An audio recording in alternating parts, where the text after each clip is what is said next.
Mesdames et messieurs, chers collègues, chers amis, bienvenue à l'Institut d'études avancées de Paris pour cette nouvelle séance de ce cycle sur les ruptures, qui est un cycle inventé, organisé et par notre présidente, Bettina Laville. C'est le second, le second moment de ce cycle qui va en compter 4. Je crois que le prochain est le 11 mai, si ma mémoire est bonne, et ensuite ça va être en juin le 15, n'est-ce pas? Ceux qui étaient là à la première séance, et je reconnais certains de nos intervenants dans la salle, c'était une mise j'allais dire une mise en bouche, mais c'est plutôt une mise en lumière de la notion même de rupture au sens philosophique du terme. Cette fois-ci, nous allons aborder les ruptures géopolitiques, et ensuite nous aurons dans les séances suivantes, et je reprends les petites notes pour ne pas dire de bêtises, puisque je suis sous le donc la rupture anthropologique et éthique, et enfin sur les ruptures technologiques. Alors, vous le savez sans doute, l'Institut d'études avancées de Paris est le lieu où les meilleurs chercheurs internationaux viennent rencontrer l'écosystème francilien d'enseignement supérieur et de recherche. Nous organisons, avec l'aide de nos membres qui sont les 25 principales institutions de l'ESR francilien, une centaine d'événements par an ici, qui sont en général ouverts au public et certainement tous gratuits. Et bien qu'ils soient gratuits, ils sont extraordinairement intéressants. Et l'événement de ce soir, dans cette série, ne manquera évidemment pas à cette caractéristique des événements de l'Institut. J'ai la réputation d'être court, et je vais m'y tenir et laisser la parole à notre présidente pour présenter nos invités de ce soir. Je vous remercie. Merci Sadi. Pour tout vous dire, Sadi, qui est un grand chercheur, a toujours beaucoup de plaisir à endosser l'habit de l'intendance dans les séminaires. Donc nous avons, un numéro parfaitement dans ces cas-là. Et je le remercie beaucoup d'être présent en général pour tout le travail qu'on fait ensemble. Alors, pour commencer, vous avez remarqué que nous étions 3 et pas 4. J'ai effectivement appris il y a 10 minutes que Romain Huret avait une urgence à l'école HSS qu'il dirige et qu'il ne pouvait absolument pas venir. Et évidemment, il m'a demandé de présenter ses excuses. Mais nous avons deux au niveau des intervenants, et ce n'est pas la qualité qui va manquer. Alors, je vais commencer par toi, cher ami, puisqu'on commence par les femmes, en principe, en te remerciant d'être là. Alors, nous nous connaissons bien toutes les deux. Oui, alors, il y a une particularité, c'est que je tutoie, si l'ambassadeur me le permet, les deux personnes, nous, parce qu'on est de la même promotion, donc si vous voulez, ça fait un petit moment, merci de l'avoir remarqué, qu'on se connaît, et amis, parce que nous sommes de grandes complices environnementales et sur le climat depuis un peu moins de temps, mais depuis quand même très longtemps. Alors, Ami a la particularité le talent d'être historienne et mathématicienne au départ. Donc, c'est un cocktail déjà tout à fait intéressant. Et en fait, elle est aujourd'hui directrice de recherche émérite au CNRS. Elle a fait d'abord des travaux tout à fait passionnants sur les mathématiques, et puis après, elle s'est spécialisée sur la physique mathématique, et à partir de là, en fait, elle s'est intéressée aux modèles, à tous les modèles mathématiques, puis les modèles climatiques. J'espère que j'ai bien retenu l'évolution de ta carrière que tu m'as souvent racontée. Et donc, c'est une personnalité tout à fait critique qui, avec son complice Stéphanie Huth, chercheur allemand, a publié en 2015. Alors, je ne vous dis pas tout ce que c'est comme Michel, en fait, hein, tout ce que Ami a publié, mais elle a publié en 2015 un livre qui s'appelait Gouverner le climat, qui est à mon sens un livre extrêmement important parce que dans l'espèce de brouhaha de la conférence sur le climat en 2015, il mettait en exergue les vrais problèmes, c'est-à-dire le gouvernement du monde par rapport au climat. Et là, Ami vient de publier, avec toujours Stéphane, ce livre que je vous montre, qui s'appelle La mutation climatique. J'en fais la publicité avec grand plaisir parce que c'est aussi un livre tout à fait important. Vous savez, toutes ces notions, 1,5, alors c'est possible ou pas, et puis finalement l'accord de Paris, est-ce que c'est quelque chose de très important ou est-ce que c'est quelque chose qui est déjà dépassé? Est-ce que ça va être l'apocalypse ou non, etc., etc.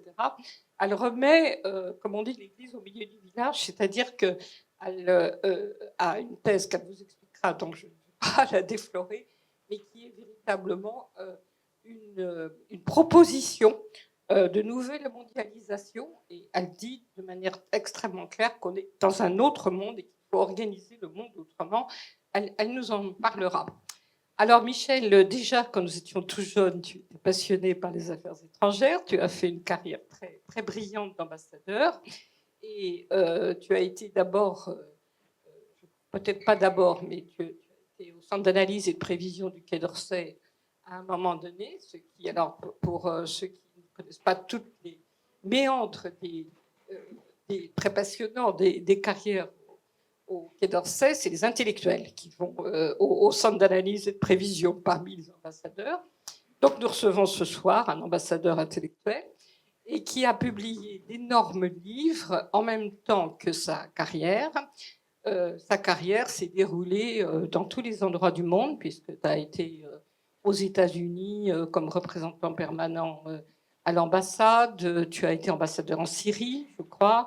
Enfin, si je lis mon papier, je sais ça par cœur, mais je ne vais pas le lire. En tout cas, tu as une connaissance extrêmement pointue de toutes sortes de continents et de toutes sortes de rapports avec la France, bien sûr, mais avec les autres pays de plusieurs continents. Et donc, tu étais notre invité, comment dirais-je, tu étais destiné à nous aider à voir quelles sont les ruptures en ce moment, puisqu'on est assez chahuté sur le plan diplomatique, c'est le moins qu'on puisse dire, à voir toutes les ruptures de ce monde, même si tu as terminé ta carrière à Berne, ce que je trouve absolument extraordinaire, parce qu'avec une carrière dans des endroits assez remuants et qui était vraiment au centre de conflits importants, terminer sa carrière à Berne, tu nous diras en fait également si évidemment ce pays de paix est destiné à être aussi un jour un pays de rupture ou pas. Alors, merci tous les deux d'être là. J'avais, pour ceux qui avaient la gentillesse d'être venus au premier séminaire, je vous avais expliqué pourquoi on avait choisi le thème des ruptures. C'est-à-dire, j'allais dire, c'est évident, nous sommes dans une époque de rupture.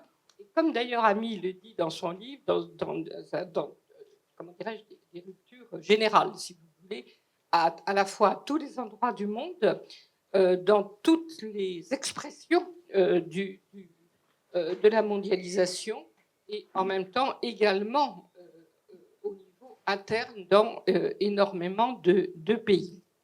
Alors, on va peut-être commencer par toi, Michel, si tu le veux bien, parce que et puis scander en fait la soirée en deux temps.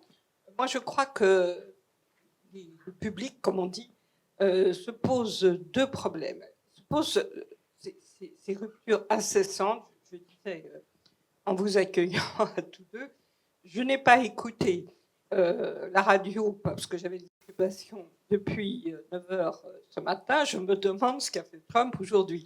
Heureusement, on a un petit décalage, si vous voulez, on a un petit temps de respiration avec le décalage horaire, parce que parfois il dort. Donc, en l'occurrence, on peut effectivement avoir un moment de respiration. Mais enfin, c'est vraiment avec ce président des États-Unis-là, on a évidemment le front européen, on a évidemment aujourd'hui, à cause ou pas, mais tu vas nous le dire, du président des États-Unis, mais surtout à cause de la situation globale au Moyen-Orient, une guerre donc au Moyen-Orient et un blocage naval, ce qui nous précipite dans une histoire des mers qu'on croyait terminée depuis le 19e siècle. Enfin, voilà, je ne vais pas déflorer ce que tu vas nous dire de façon, je le sais, passionnante, mais c'est un petit peu la description, et je vais te demander un petit peu la même chose, mais vu du climat au niveau. Voilà.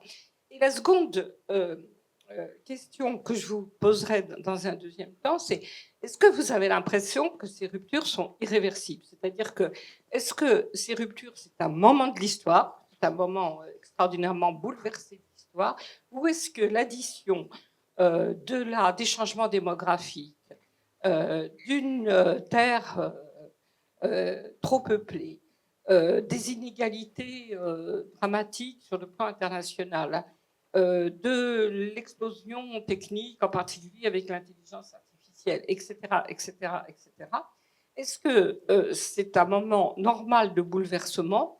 Est-ce que c'est un moment, on parlait des Lumières au cycle, pas au siècle, mais au cycle dernier, en l'occurrence ici, est-ce que c'est un moment finalement qui va déboucher après l'époque baroque, par exemple, comme il y a pu y avoir dans l'histoire, sur un éclaircissement ou pas? C'est un petit peu toutes les questions extraordinairement simples que nous permettons de vous poser. Merci Bettina. Et alors, tout ça en 10 minutes.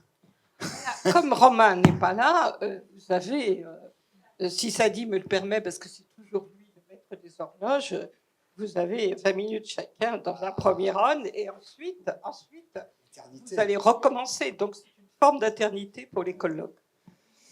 Bon, ça me rappelle un peu quand à la sortie de l'ENA, j'ai rejoint le CAP, qui était donc ce think tank du Quai d'Orsay, qui était dirigé à l'époque par Jean-Louis Gergorin, et qui était un très brillant esprit, mais qui n'écrivait pas bien, donc je lui servais de porte-plume. Et donc, quand je suis arrivé, il était allé à une réunion avec le ministre, qui était Jean-François Poncet, et qui lui avait demandé de faire un exposé sur le sujet suivant. Où va le monde? Quelle est la politique étrangère de la France? Et alors Gergorin avait fait un truc éblouissant, ce qui fait que à la fin, le ministre lui avait dit, bon, Jean-Louis, mettez ça par écrit, où va le monde, quelle est la politique de la France, en 2 pages. Et donc Jean-Louis est remonté dans son bureau, il m'a convoqué, il m'a dit, bon, bah, Michel, je vais vous raconter ce que j'ai dit, et puis vous allez en tirer 2 pages. Et là, d'ailleurs, ça s'est révélé finalement, mis par écrit, beaucoup moins brillant que l'exposé. Et donc là, aujourd'hui, si je devais mettre en 2 pages, je dirais que pour nous, Européens, évidemment, il y a un fait massif, c'est le désengagement des États-Unis d'Europe, mais c'est un fait massif qui est couplé avec un autre fait massif, qui est le retour de l'agressivité russe. Et au fond, c'est l'addition des deux qui, pour nous, présente une fenêtre de danger particulière, parce que s'il n'y avait que le désengagement américain, après tout, on est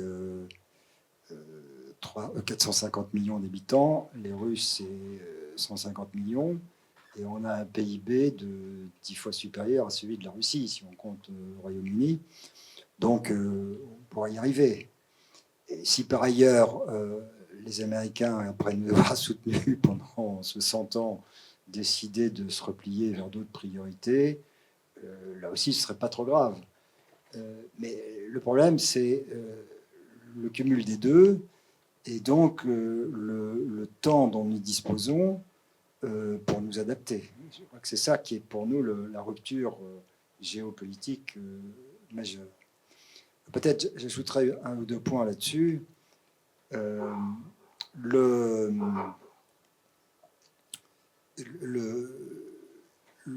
désamour américain le désamour entre les États-Unis et l'Europe vient quand même d'assez loin.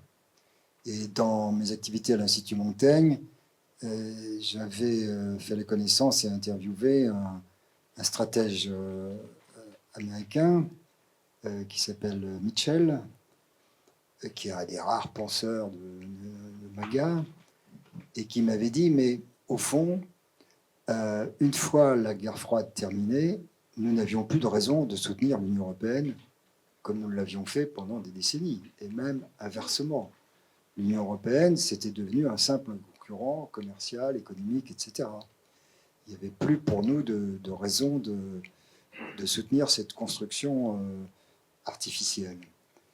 Et pourquoi les Américains ont continué sur leur lancée pendant un certain temps? C'est parce que c'était les élites de la côte Est qui avaient leurs habitudes en Europe. Certains avaient été boursiers à Oxford, ils aimaient bien aller dans les librairies à Paris, ils avaient des maîtresses en Espagne, etc. Donc il y avait une sorte de continuum culturel entre les deux côtés de l'Atlantique. Et puis petit à petit, ça s'est effiloché. Et aujourd'hui, les États-Unis sont gouvernés par M. Vance, M. Rubio, qui sont d'un autre monde que le monde avec des racines européennes. Alors, évidemment, Trump, on peut dire c'est un New-Yorkais, etc., mais c'est un New-Yorkais qui appartient à ce monde un peu bizarre entre la mafia et le business, qu'est l'immobilier à New York. Donc voilà, il y a eu cette rupture culturelle. Par ailleurs, ce qu'on n'a pas vu venir non plus, parce que là aussi on aurait dû le voir, c'est à partir de 2001, puis de 2003 et l'Irak, puis l'Afghanistan, enfin, pardon, les attentats de New York, l'Afghanistan, puis l'Irak, la réorientation de l'Amérique vers d'autres tâches que la défense européenne, quelles que soient les habitudes culturelles, ce que je viens de dire, est entrée dans les faits pour des raisons pratiques, pour une sorte de dynamique, quel que soit l'état d'esprit, forcément, ils avaient d'autres priorités. Mais avec Trump, ce qui est frappant, c'est que dans l'éloignement entre l'Amérique et l'Europe, il y a deux composantes. Il y a une composante philosophique et une composante proprement géopolitique.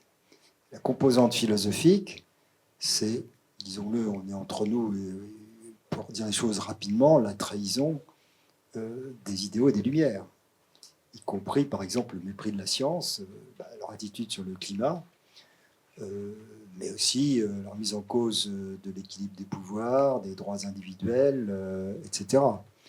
Et tout cela au nom d'un soi-disant nationalisme chrétien qui, pour nous qui sommes au moins de culture chrétienne, sinon on n'est pas tous chrétiens, mais de culture chrétienne, c'est précisément le contraire du christianisme. Le nationalisme chrétien, c'est un oxymore, bien sûr.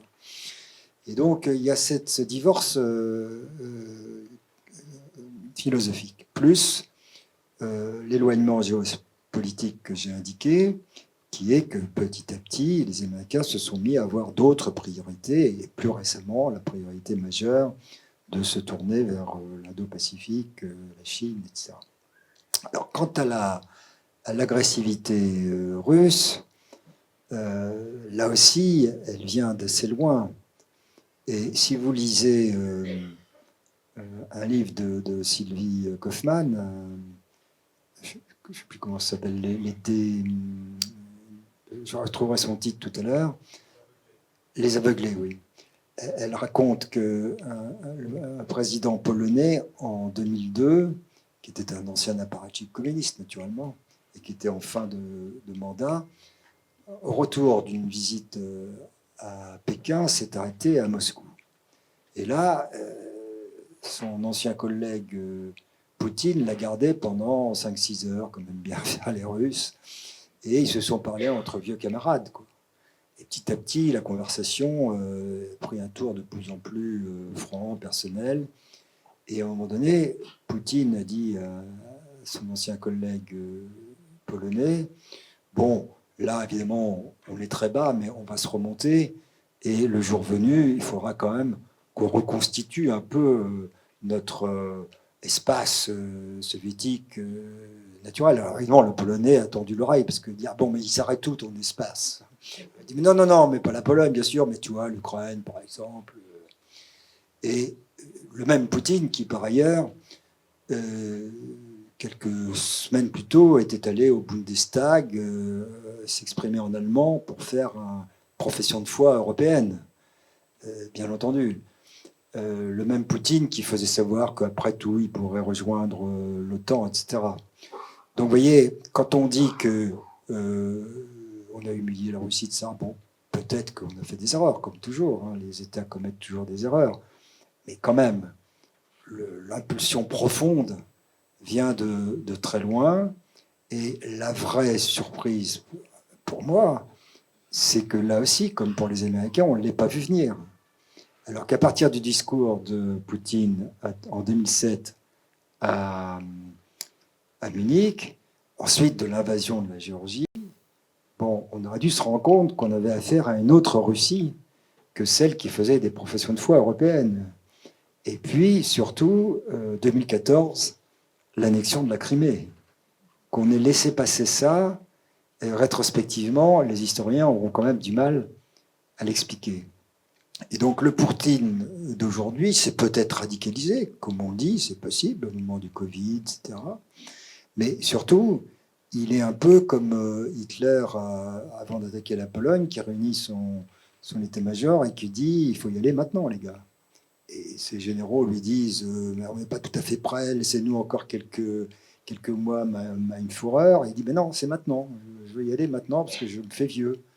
Et au fond, Poutine, il y a eu un moment où il a dit que, au fond de lui-même, le moment était venu de procéder à la réunification de l'Union soviétique, alors que lui-même avait vécu sa jeunesse dans la douleur, la réunification de l'Allemagne.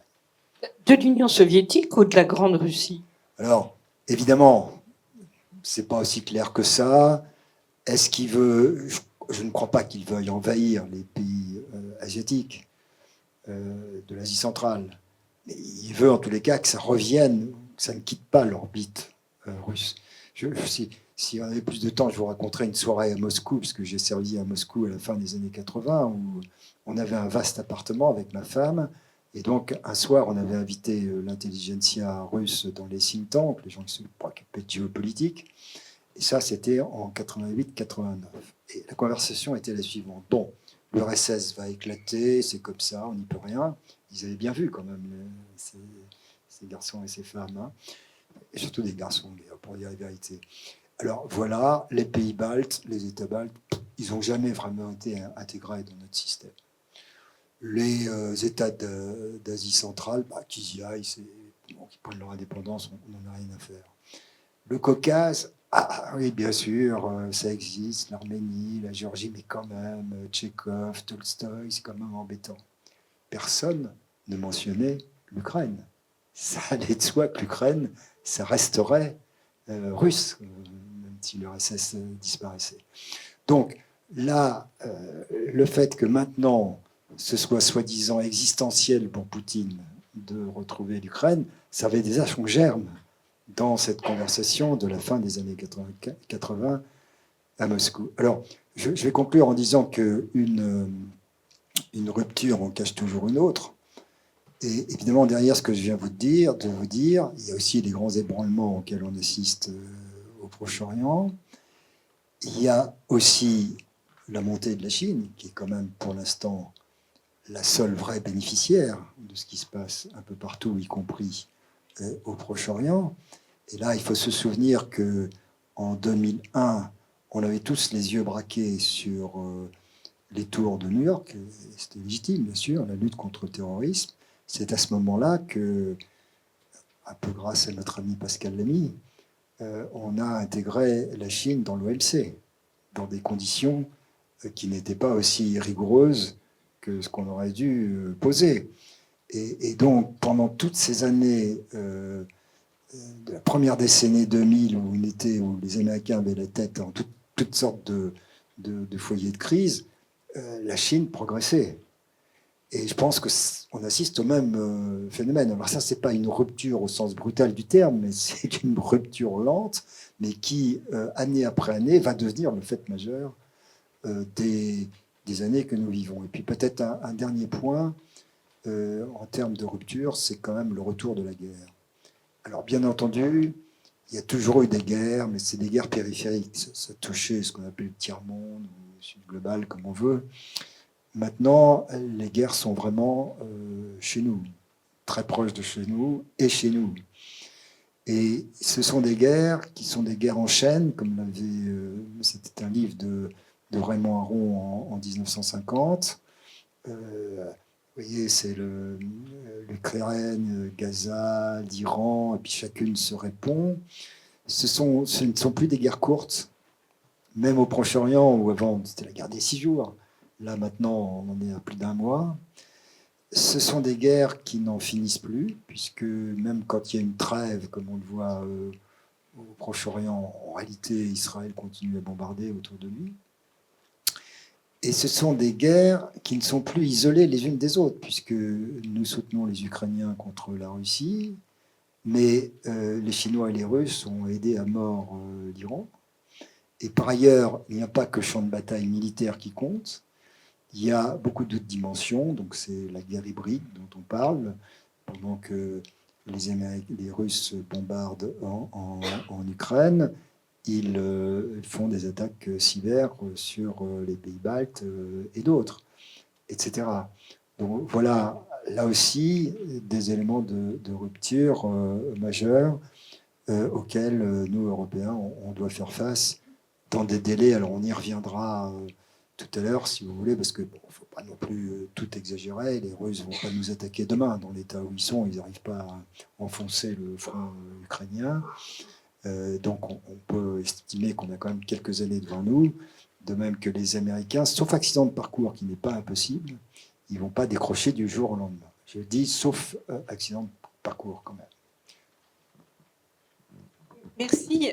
Avant de passer la parole à Ami, moi j'ai envie d'interroger sur ce qu'on appelait autrefois le multilatéralisme et le droit.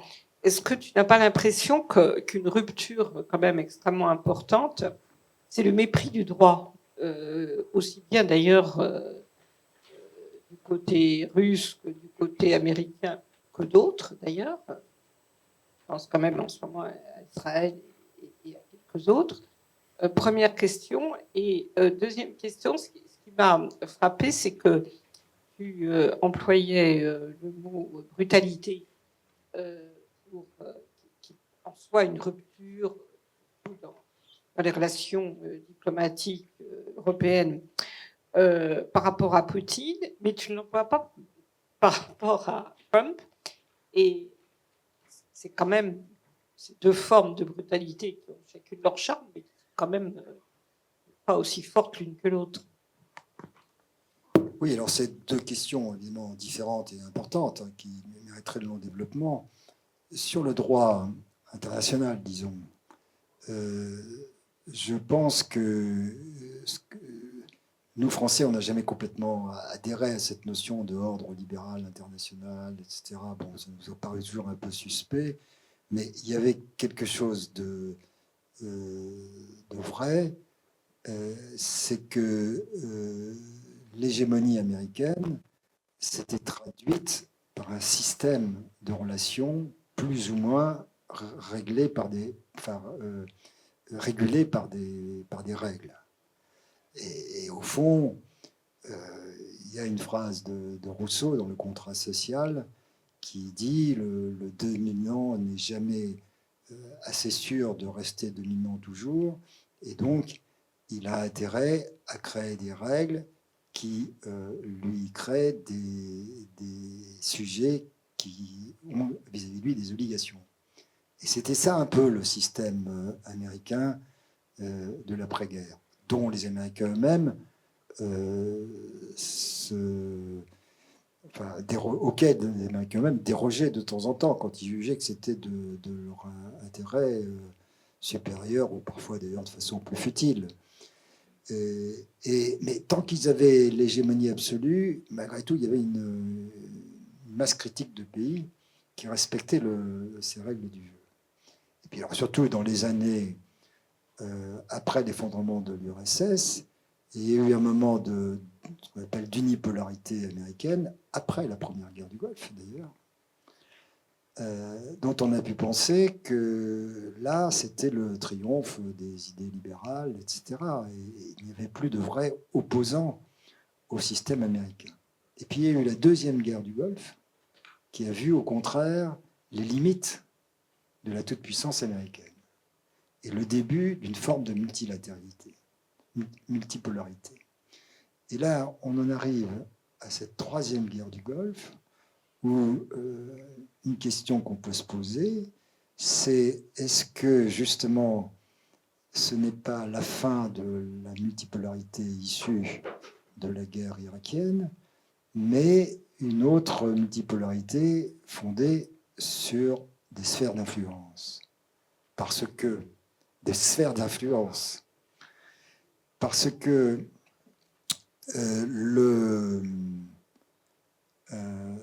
la particularité, une des particularités du monde dans lequel nous vivons, c'est que ces adversaires que sont Trump, Poutine et Xi ont beaucoup d'affinités.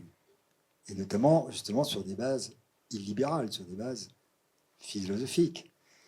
Et vous avez remarqué comme moi que dans l'affaire iranienne, Trump tempête et voue hégémonie toutes sortes de gens. Il est prêt à détruire la civilisation iranienne.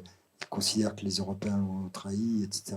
À aucun moment, il ne s'élève contre la Chine et contre la Russie, qui ont quand même soutenu à mort les Iraniens.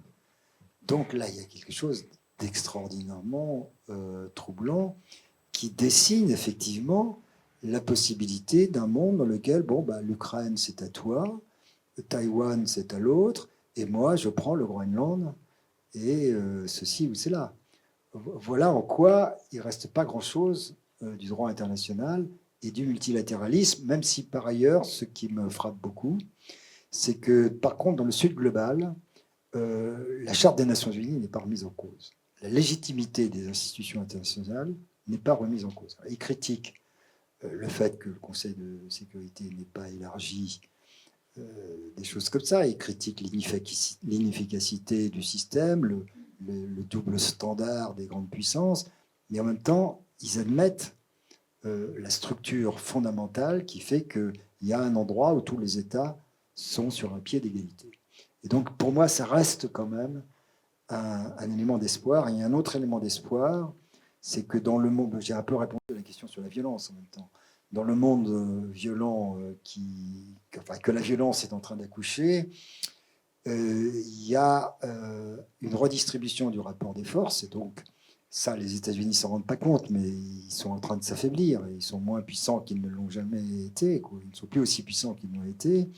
Mais il y a un nouveau phénomène qui émerge, c'est les puissances moyennes. Donc, célébré par M. Carnet à Davos au début de l'année, et qui,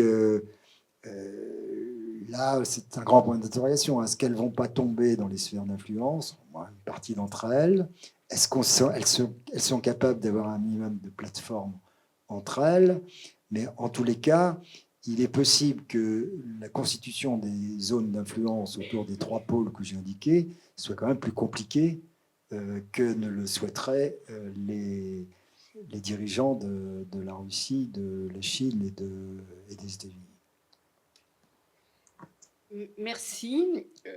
Moi, je trouve ça finalement extraordinairement archaïque, tout ça. C'est-à-dire que d'une part, la longueur des guerres, tout le monde pense à la guerre de 100 ans, ce qui n'est quand même pas hier, mais on revient effectivement à des guerres sans fin qui ont existé dans l'histoire.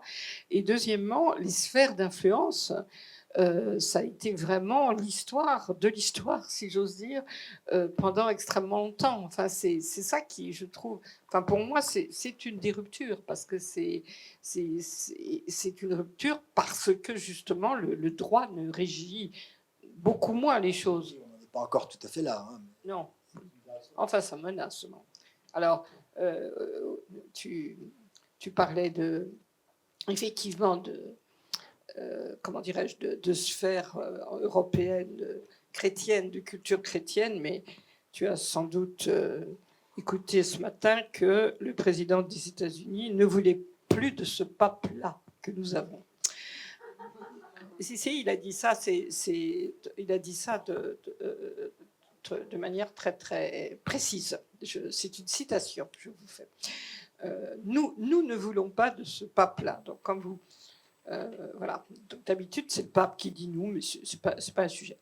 Cher ami, évidemment, ça a deux sens, mais les deux sont vrais chez toi. Écoute, tu as entendu un exposé que je crois que, ayant lu ton livre et le précédent, mais surtout celui-là que tu ne contrediras pas, sauf peut-être, je crois, un ou deux aspects.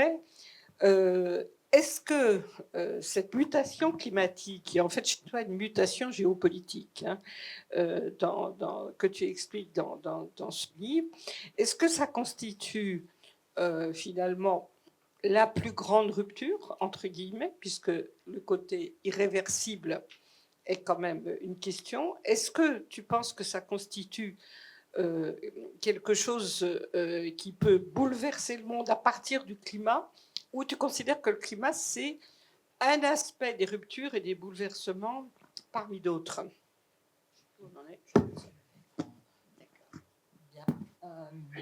Merci de cette invitation. Bien sûr, je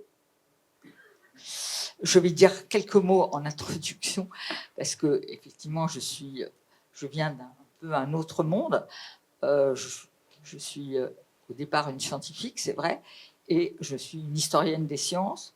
Je me suis intéressée à la question du climat, disons, y compris dans mon laboratoire. De nombreux historiens des sciences ont exploré cette question. On peut citer Jean-Baptiste Fressoz, Christophe Bonneuil, etc. Comment elle est montée à l'agenda, etc.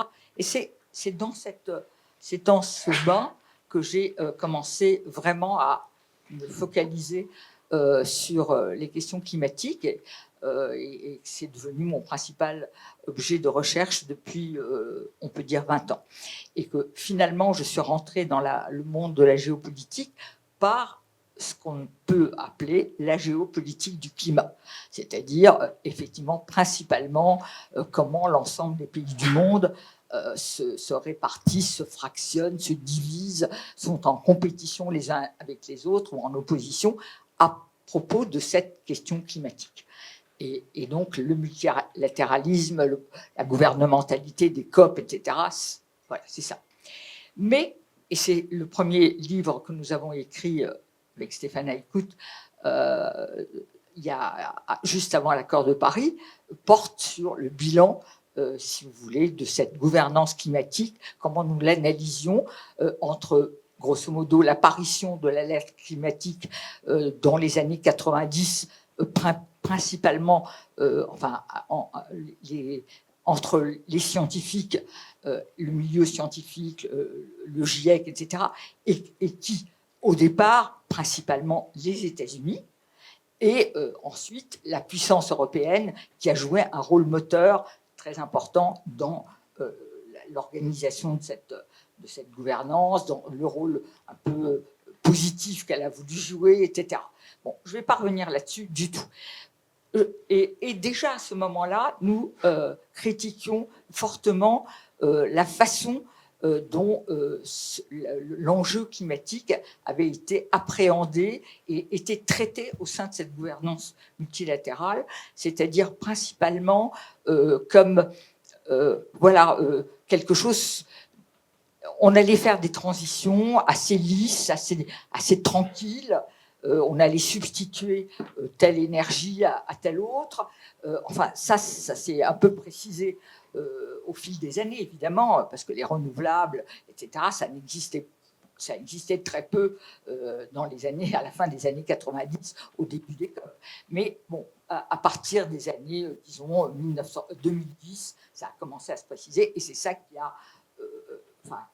qui était dans les scénarios du GIEC, principalement, à partir de ces années-là, et l'accord de Paris est construit autour de cette idée que c'est finalement les les entreprises, les nouvelles technologies des renouvelables, la décarbonation du monde allait se faire progressivement. Voilà, les États allaient faire ce qu'ils pouvaient, chacun a avancé ses possibilités, et l'accord de Paris est une sorte d'intériorisation, si vous voulez, d'acceptation par la présidence française, mais aussi l'accord général des pays, des barrières que chaque pays donnait. C'est-à-dire chaque pays disait ce qu'il comptait faire, et il y avait des barrières, il y avait des interdits, tout ça a été accepté, collationné, si on peut dire, et ça a donné l'accord de Paris. C'est comme ça que ça a pu marcher, c'est-à-dire dans une démarche tout à fait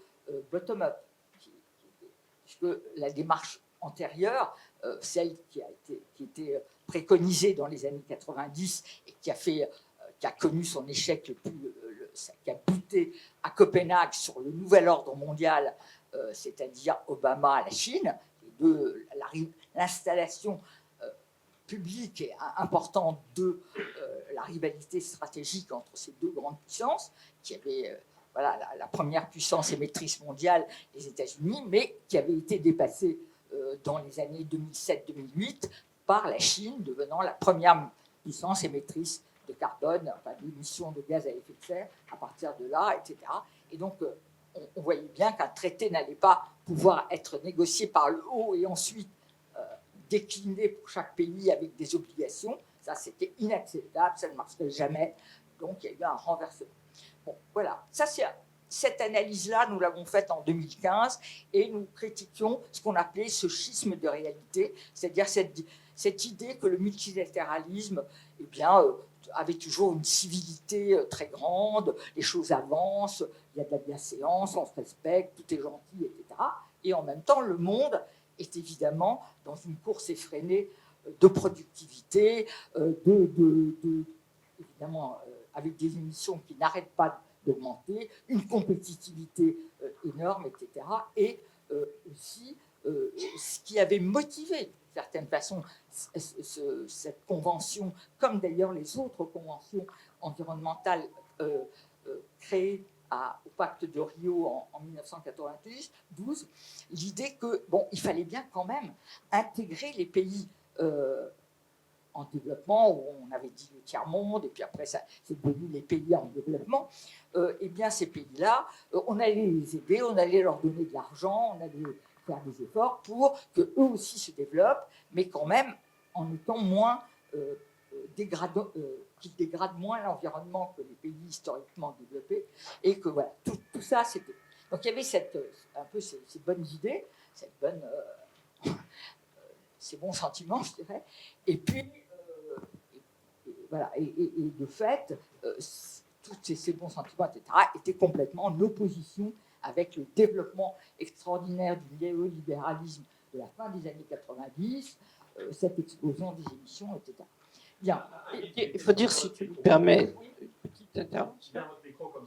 Pardon, je bouge le micro. Excusez-moi. Oui, excusez-moi. Je fais cette erreur.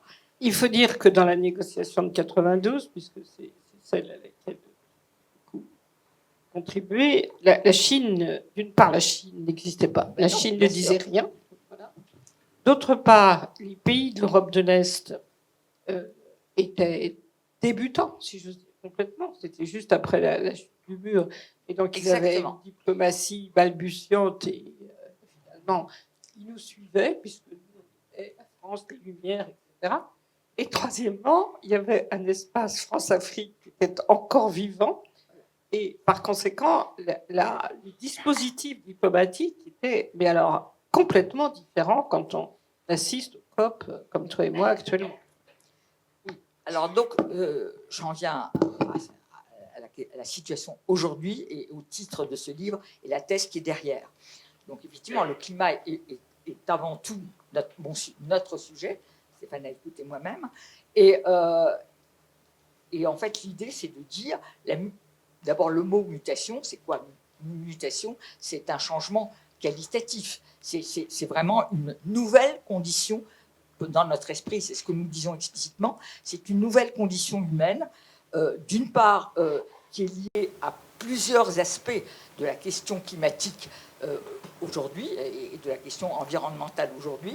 C'est-à-dire que, évidemment, elle apparaît comme de plus en plus grave. Le choc des impacts du changement climatique est de plus en plus important dans toutes les parties du monde, dans de très nombreux pays, avec effectivement des événements extrêmes, des problèmes de température conjuguée à de l'humidité, par exemple des températures de 50 degrés au Pakistan, en Inde, qui sont particulièrement néfaste et très grave pour la santé humaine dans ces pays, mais aussi ça se conjugue avec évidemment des inondations, des irrégularités, mais de façon plus générale, et je ne suis pas ici, il y a des climatologues beaucoup plus doués, experts que moi. Je lisais aujourd'hui un petit billet de Christophe Cassou qui disait que l'événement El Niño qui s'approche cette année, qui va avoir lieu cette année, on ne pouvait pas dire aujourd'hui qu'il était plus important, plus grave, en accélération vis-à-vis du précédent, mais par contre, des accélérations, il y en a dans d'autres domaines des dérèglements climatiques. Enfin, tout ça est très complexe et très sophistiqué, et je ne serai pas, moi, à même de faire de donner cette cartographie fine maintenant. Mais ce qui est clair, c'est que le choc des impacts se fait de plus en plus important et violent, et les transformations induites aussi par ce changement climatique, c'est-à-dire à la fois des chocs industriels, des chocs technologiques, des mobilisations humaines, des résistances aussi de population, tout ça s'est exacerbé au cours des 10 dernières années et de l'aggravation des questions. Et ceci, c'est lié de façon générale, je dirais, aux travaux, pas aux travaux, mais au diagnostic qui a été apporté dans les travaux sur l'Anthropocène.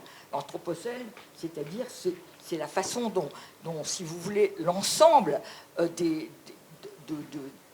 paramètres qui règlent à la fois les activités humaines et leurs impacts sur la planète ont atteint suivent depuis, grosso modo, l'après-Deuxième Guerre mondiale, ont connu des trajectoires de type exponentiel alors que depuis la révolution industrielle, elles étaient en croissance d'un certain nombre d'indices, de paramètres, etc. Mais toutes ces questions, après, avec l'accélération du développement industriel et technologique dans une très grande part de l'humanité dans la deuxième moitié du XXe siècle et bien sûr aussi au XXIe siècle, eh bien, c'est ça qu'on appelle le choc de l'Anthropocène. Je vous renvoie aux travaux, en particulier au livre maintenant très, très connu de Bonneuil et Fressoz, mais il y a des tas de livres aux États-Unis, etc., sur cette question. Donc, tout ceci concerne quoi? La possibilité même, à terme, je ne dis pas que c'est demain, l'habitabilité de la Terre et les conditions de vie et de survie sur cette planète. Donc ça, c'est un premier changement de type qualitatif par rapport à cet enjeu qui est le changement climatique. Mais le décor de cette mutation climatique, si on peut dire, c'est lui-même et là je vais évidemment rencontrer ou retrouver le diagnostic de mes compagnons de table ronde, c'est-à-dire effectivement un monde qui est lui-même en rupture géopolitique très très importante. Et disons que ce décor qui est ce monde en conflit croissant et en basculement géopolitique inédit tel qu'on a pu le voir, les menaces existentielles que ce dérèglement climatique porte sur la démocratie, et là on n'a pas vraiment encore exploré tout ça dans notre discussion, mais il est évident que c'est très important et on le sent bien, nous particulièrement en Europe, puisque nous sommes tout à fait concerné par justement cet héritage démocratique de droit et des Lumières, et que c'est là, effectivement, ce qui est particulièrement attaqué tant par le régime poutinien en Russie que par le nouveau pouvoir trumpien depuis 18 mois, mais qu'on avait déjà pressenti lors du la première présidence de Trump. Donc, en fait, c'est ça. Donc, tout cela nous fait dire qu'on ne peut plus appréhender l'enjeu climatique, la question du changement climatique, indépendamment des répercussions et des interactions avec la géopolitique et la démocratie. C'est pour ça d'ailleurs que dans notre livre, vraiment, nous appréhendons, enfin, nous avons 3 parties qui concernent ces 3 questions. Mais alors, sur la première, je n'y reviens pas, parce que c'était un peu notre compétence première, la gouvernance climatique, que nous suivons, nous regardons ce qui s'est passé depuis 2015 jusqu'à 2026, et qu'est-ce qui se passe dans cette gouvernance climatique internationale. Alors, je serai très brève.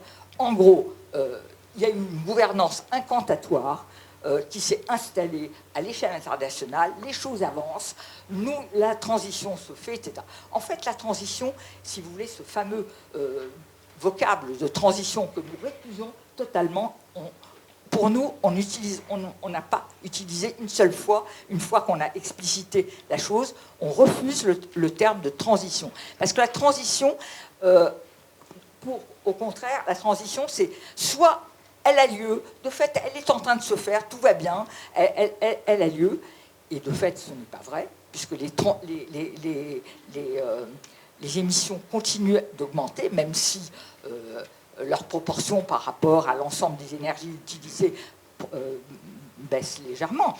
Mais de fait, elles n'ont pas encore fléchi significativement. Et surtout,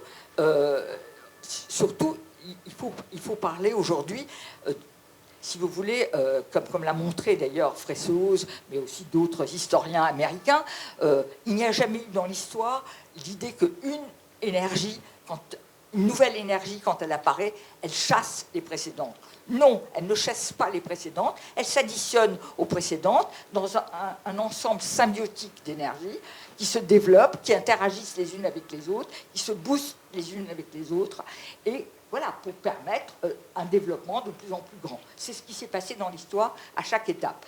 Au moment du charbon par rapport au bois, du pétrole par rapport au charbon, du gaz et du pétrole par rapport à l'ensemble des énergies. Et aujourd'hui, avec les renouvelables, c'est d'une certaine façon ce qui se passe. C'est-à-dire, même la Chine, qui est évidemment la puissance la plus engagée dans l'électrification et dans les renouvelables, eh bien, elle continue, elle n'a pas beaucoup de pétrole, donc elle en importe. Donc ce n'est pas ce qui augmente énormément dans son bouquet énergétique, mais elle utilise énormément de charbon pour le moment. Et évidemment, elle n'est pas non plus dégagée du gaz, etc.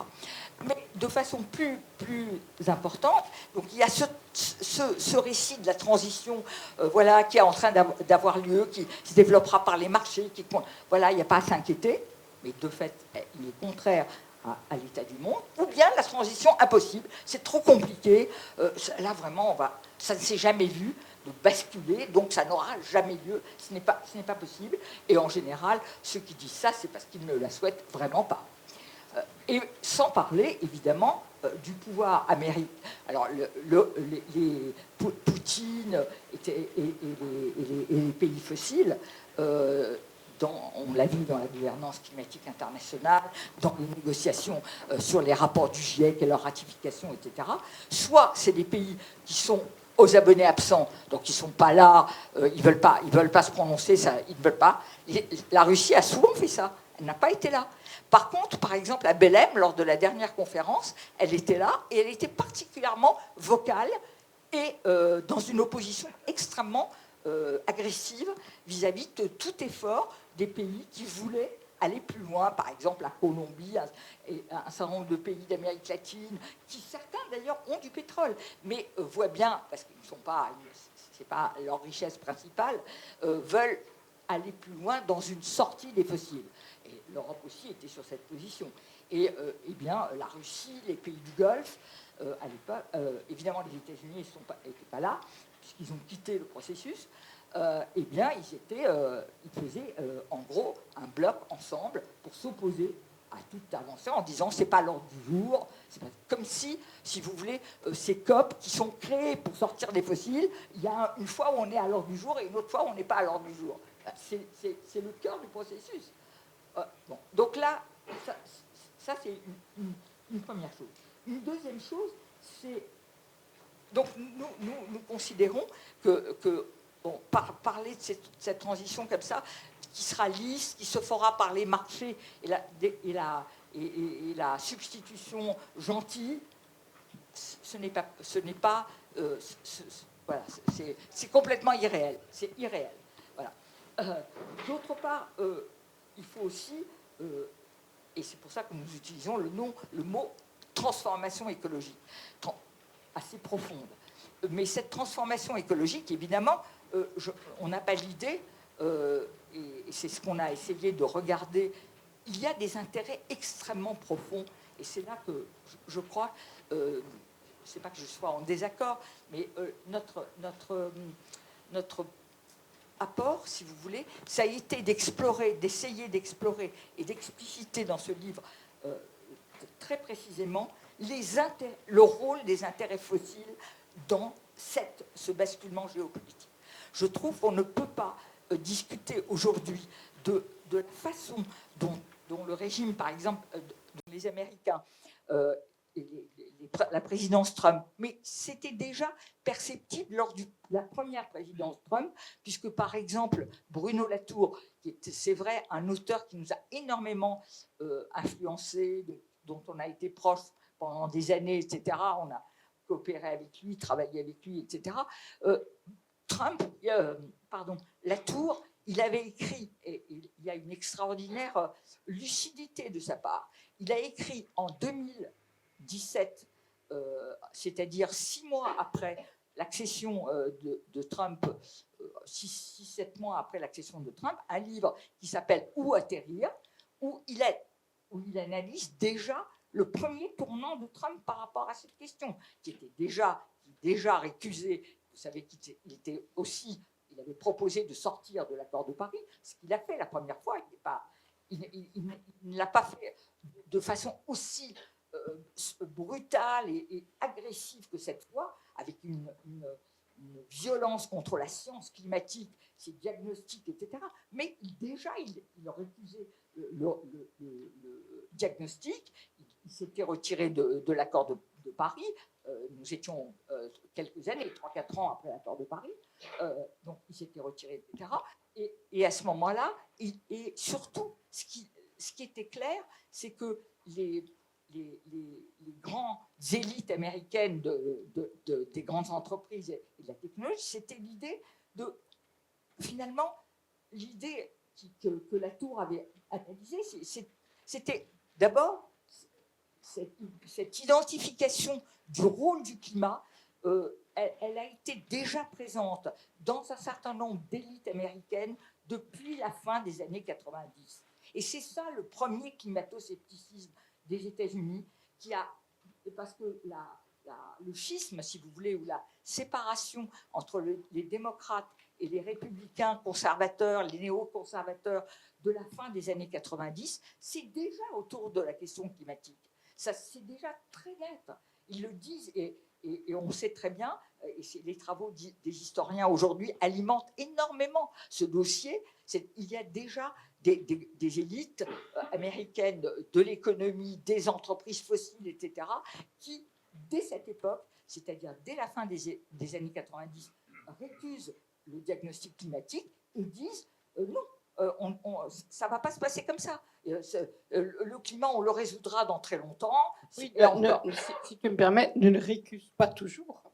Ne le récuse pas, mais le combattent pour des intérêts. Oui, le combat, oui, tu as raison. Ce n'est pas le mot récuser. C'est le combat avec leurs intérêts. Et donc, c'est un truc très ancien qui a été un peu camouflé pendant un certain nombre d'années avec la présidence démocrate. Mais évidemment, la présidence démocrate, par exemple, d'Obama, c'est celle qui a vu la révolution des gaz de schiste advenir. C'est-à-dire qu'Obama, bon, il n'était pas climato-sceptique, mais néanmoins, il y avait quelque chose de très important et de très profondément inscrit dans la société américaine, c'est-à-dire on a besoin d'énergie, on est un pays qui est construit sur ce problème, parce que c'est vrai que la répartition que nous analysons depuis très longtemps entre les grands pays vides, ce qu'on appelle vides, c'est-à-dire qu'on a des très grands espaces, etc., dont tout l'urbanisme a été construit comme ça, etc., a besoin d'énormément d'énergie. Et donc déjà, la révolution des gaz de schiste qui a encouragé et permis Obama entre 2008 et 2016 et qui a changé, je dirais, le monde d'un certain point de vue, puisque les États-Unis qui avaient ils avaient comme allié l'Arabie saoudite depuis la Deuxième Guerre mondiale, etc. Et bien là, ils étaient brusquement autonomes en énergie. Donc ça change beaucoup leur dépendance vis-à-vis des pays du pétrole. Ils veulent faire du business, et évidemment, Trump, le deuxième Trump en particulier, et les groupes qui sont autour de lui sont particulièrement accrochés à cette idée de faire des affaires avec les pays du Golfe, faire du business. Et on le voit bien dans la guerre du Golfe aujourd'hui. Qu'est-ce qui les intéresse avant tout, Trump? C'est dans le détroit d'Ormuz,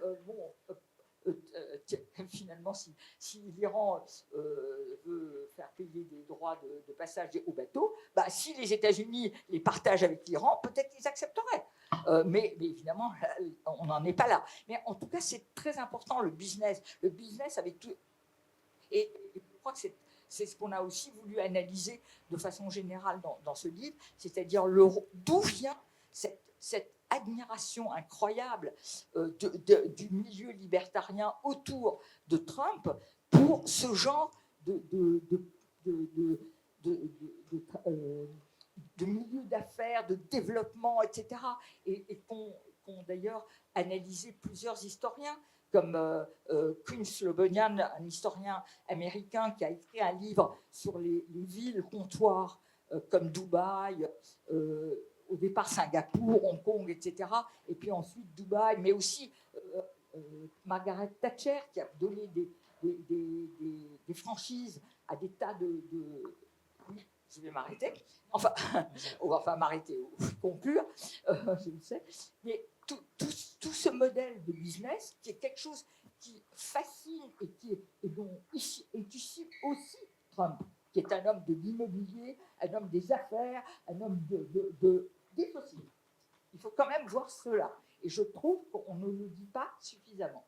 Donc nous, on a fait un travail, je dirais, un peu on a lu énormément de travaux d'historiens ou d'historiens économistes américains, etc., qui alimentent et qui accréditent de façon forte. Et nous sommes persuadés que c'est un élément très important aujourd'hui de la donne. Et que c'est un des éléments de cette rupture géopolitique. On voit bien le rôle des fossiles avec Trump, etc. Et avec Trump, avec Poutine, avec les pays du Golfe, le rôle qu'ils jouent, l'Iran, etc. Donc, là, ça paraît un peu un sac pour tout que je dis rapidement. Mais évidemment, nous analysons dans des chapitres différenciés chacun de ces groupes de pays et le positionnement qu'il fait et le rôle qu'il joue par rapport à l'enjeu climatique. C'est extrêmement important. Et puis, évidemment, maintenant, et je conclue parce que je dis, même si je ne le développe pas, parce que peut-être nous en parlerons plus tard, on y reviendra. Bon, tout ça, que va... Alors, la Chine, évidemment, elle est la première dans plein de choses. Elle est la première dans les renouvelables, dans les batteries électriques, dans les voitures électriques, dans les terres rares. Elle a investi à fond dans ce chemin de la transition, entre guillemets, parce que c'est sa façon de s'affirmer. C'est là qu'elle veut construire sa puissance économique pour l'avenir. Voilà, c'est extrêmement important à comprendre. C'est-à-dire que la rivalité stratégique, la maîtrise des choses à l'échelle mondiale, elle va quand même se jouer sans doute Poutine, c'est très important, mais comme le disait M. Duclos, c'est quand même une économie dont le PIB est à la hauteur de l'Espagne, même si elle est extrêmement agressive, etc. Mais les deux grandes puissances économiques, ça reste encore les États-Unis et la Chine. Et aujourd'hui, la guerre dans le du Golfe et d'Ormuz, etc., elle permet à la Chine de marquer quand même des points très importants. C'est-à-dire que peut-être qu'on aura l'occasion d'en discuter avec M. Duclos, qui est sûrement beaucoup plus compétent que moi, mais qui est sûrement quelque chose dont, si on compare avec le moment Suez en 1956, eh bien, la Chine est en train, aujourd'hui, tranquillement, avec son air de puissance absolument responsable qu'elle se donne, qu'elle a objectivement, c'est-à-dire à côté du caractère chaotique, etc., de Trump, eh bien, elle se présente comme une puissance raisonnable, qui sait ce qu'elle veut, qui le dit, qui s'y tient, et qui a pris le chemin de la transition au sens un peu ancien de développer des renouvelables, quitte à utiliser encore beaucoup le charbon et les autres, parce que c'est en même temps une puissance autocratique qui développe simultanément tous les moyens de contrôle de ses citoyens et de surveillance de la population, etc., qui ne peut pas être pour nous, Européens, le modèle auquel on aspire, mais il faut maintenant se positionner dans ce nouveau paysage cartographique-là. Et c'est cela qu'on appelle la mutation climatique. C'est dans cette ère des ruptures. Et la troisième partie que je vais laisser pour peut-être une deuxième intervention, c'est l'Europe et la démocratie. Oui, je m'arrête. Merci. Merci, Ami. Moi, ce qui me frappe dans ton livre et dans ce que tu viens de nous dire, c'est que nous sommes effectivement dans toutes les ruptures que tu expliques et que Michel a expliquées, mais en fait, tu pars aussi de l'histoire. Ce que tu dis, c'est que c'est à partir de l'histoire des États-Unis, la tradition des États-Unis au niveau énergétique, etc. Donc, en fait, ce sont des ruptures, mais qui ne sont pas des ruptures venues de nulle part, je veux dire, en fait. Tant, d'ailleurs, l'hégémonie russe, enfin, etc., tout ça, bon, l'histoire existe, on le dit souvent, mais je veux dire, c'est quand même aussi des affaires culturelles. Alors, moi, effectivement, on avait organisé la discussion pour vous donner la parole sur est-ce que ces ruptures sont irréversibles. Alors, en même temps, on ne peut pas vous prendre pour des devins, donc des prospectivistes, oui, surtout en ayant commencé sa carrière au CAP, n'est-ce pas? Mais avec Gingras en plus. Mais au niveau des prospectivistes, il y a finalement la prospective aujourd'hui, d'ailleurs, est en crise pour cause, et a véritablement une sorte d'aporie devant toutes ces ruptures multiples. Néanmoins, est-ce que vous avez l'impression qu'à travers ces mutations, ces ruptures, ces transformations, cette brutalité, peut se frayer un chemin qui finalement rompt avec l'ordre ancien, c'est-à-dire, moi j'en ai très peur personnellement, l'ordre du droit, en fait, et que les régulations vont effectivement s'opérer par sphère, comme je disais, ou par la force. Je crois que c'est quand même un des très très gros problèmes. Ou est-ce que vous avez l'impression que finalement le droit qui a régi le monde, c'est-à-dire en fait le droit issu de la Grèce, de la chrétienté et beaucoup de la France, même si le droit anglo-saxon est aussi important. Mais enfin, le droit international a été quand même fondé, ne serait-ce qu'à l'ONU, etc., sur ces principes-là.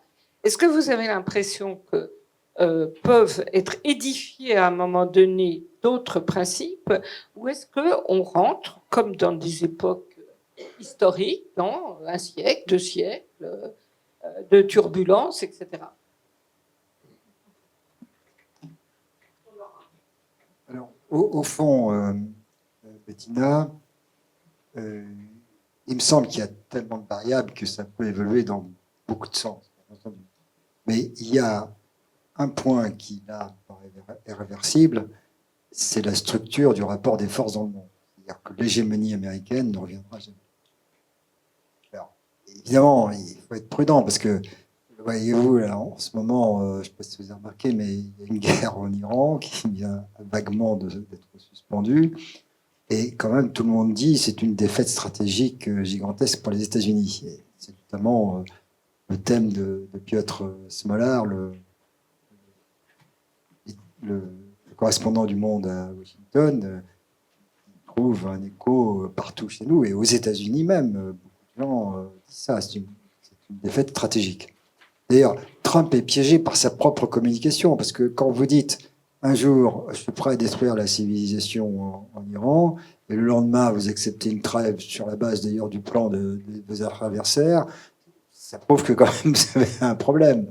Mais si on essaie de ne pas tomber dans l'hystérie générale, il faut bien le dire, quand même reconnaître que la surpuissance militaire américaine en Iran a été une fois de plus écrasante. Et si vous voyez que 4 ans après, les Russes en sont encore à bombarder les villes et les infrastructures ukrainiennes, mais que l'Ukraine tient toujours, alors que l'Iran est complètement paralysé, démoli, etc., et que quand même, ils négocient avec des gens qu'ils ont sélectionnés parce qu'ils ont tué tous ceux avec lesquels ils ne voulaient pas négocier. C'est quand même ça, la surpuissance américaine. Ce qui fait que de Moscou, évidemment, tout ça, c'est une bouffée d'oxygène parce que le prix du pétrole, la consommation d'armement qui pendant ce temps-là ne va pas aux Ukrainiens, la diversion de l'attention générale, etc. Oui, à court terme, c'est un bénéfice. Mais malgré tout, dans le regard des dirigeants de Moscou, ils doivent se dire ces types sont quand même surpuissants et dangereux. Mais alors, ayant dit cela pour bien montrer que pas trop s'emballer, malgré tout. Le fait qu'ils se mettent à s'entendre, c'est Alors, amusant. justement, ça dépendra. Si il y a un retour de balancier aux États-Unis, les États-Unis, ça reste une démocratie. Et voyez-vous, ce que tout le monde jugeait au moment du retour de Trump, c'est est-ce que l'État de droit tiendrait, c'est-à-dire est-ce que la Cour suprême résisterait. Et la Cour suprême a attendu son heure avant de se prononcer sur les droits de douane pour ne pas prendre de front le président quand il était encore au summum de sa puissance. Mais dit qu'il a fléchi un petit peu, malgré tout, ils se sont quand même dressés contre le pouvoir exécutif. Et donc, oui, le mécanisme correcteur de la démocratie ont l'air de fonctionner quand même. Les midterm elections, évidemment, peut-être qu'il va essayer de tricher, etc. Mais malgré tout, après ce qui est arrivé à Orban, on peut avoir quelque espoir qu'il y ait un retour de balancier aux États-Unis. Mais même si les États-Unis reviennent dans une orbite plus libérale, traditionnelle, etc., le rapport des forces dans le monde fera que la Chine demeurera quand même l'alter ego des États-Unis. Et que l'Inde, l'Indonésie, d'autres de par le monde vont avoir une existence qui sera plus que d'être dans l'orbite des États-Unis ou d'ailleurs de la Chine et de la Russie. Donc il me semble que cette structure-là, elle peut être affectée en termes de degrés, mais sur le principe, c'est ça qui devrait rester des turbulences actuelles. Et dans ces conditions, après tout, ce n'est pas inimaginable que les puissances qui structureront ce monde-là soient capables de comprendre que c'est de leur intérêt de se mettre d'accord sur un minimum de règles.